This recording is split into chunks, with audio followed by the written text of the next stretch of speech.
Okay, the third pillar of holistic health, digestion, and digestive health. And if you missed it, the first two are saved, genetics and liver health, and they parlay into this one.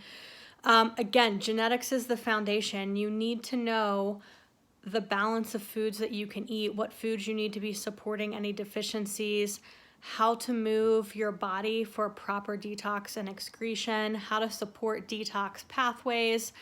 And then the liver, liver health keeps the liver functioning optimally. So anything that you do eat and digest is excreted properly and not backed up into the digestive system or blood.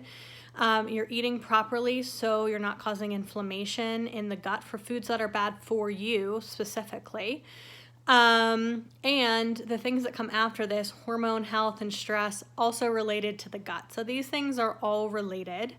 But gut health is really, really important, because if you have poor gut health, it doesn't really matter that much what you're eating or supplements you're taking, because you're just not able to process and digest them. And so that's not good, especially if you're spending a ton of money on supplements.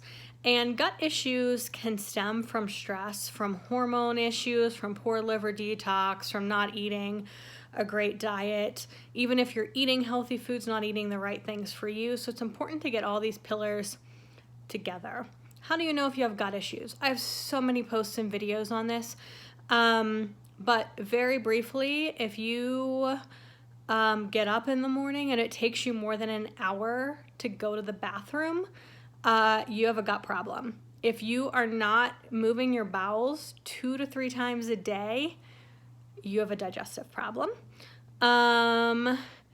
If you have gas, bloating, constipation, diarrhea, alternate between those, you have a gut problem. If you are allergic or have sensitivities to a lot of foods, you probably have a pretty bad gut problem. Most people aren't allergic to things. It's pretty common to have allergies or sensitivities to gluten, to wheat, to dairy, to eggs, to shellfish. Beyond that, it's pretty rare to have a reaction to other foods. And if you've had a food sensitivity test and you are sensitive to more than a few things, you have a serious gut problem. So, not saying this to be harsh, but just telling you how it is. And so the way to fix the gut is to do an elimination diet and removing all of those inflammatory foods, to follow your genetic diet, to take some other things perhaps that can give the gut a boost in the meantime, depending on your genetics. So like bone broth, for instance, sometimes collagen, sometimes L-glutamine are all really helpful for rebuilding the gut. I don't recommend probiotics unless I know what's going on with your gut specifically. And if you have something common like candida, you need to take specific probiotics. So that requires a whole other level of testing. So what I'm going to teach you is simple dietary stuff.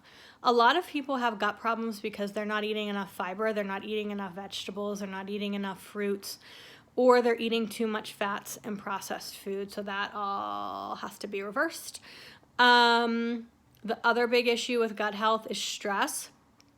And there's a gut-brain connection. It goes both ways. And if you're constantly stressed, you are not going to have good gut health. Most of your serotonin, your feel-good hormone, is in your gut. So it's super important to get this under control. A lot of times people might need a longer gut healing protocol, but generally 21 days elimination diet and having supportive foods can really help things, and taking out anything inflammatory from your diet that we can see on your genetics as well, adding in things that will support. You can also see on your genetics where you might need help in your digestive pathways. A lot has to do with B vitamins. So a lot to figure out with the gut, but that is really, really, really important, because you want to make sure what you're eating is actually getting absorbed in your body. So next up, hormone health. And then lastly, but definitely not least, I mean, this should be first, but most people can't wrap their head around stress. So that's the third pillar, and I'll save this as well, and we'll get to the other two in the next 2 days.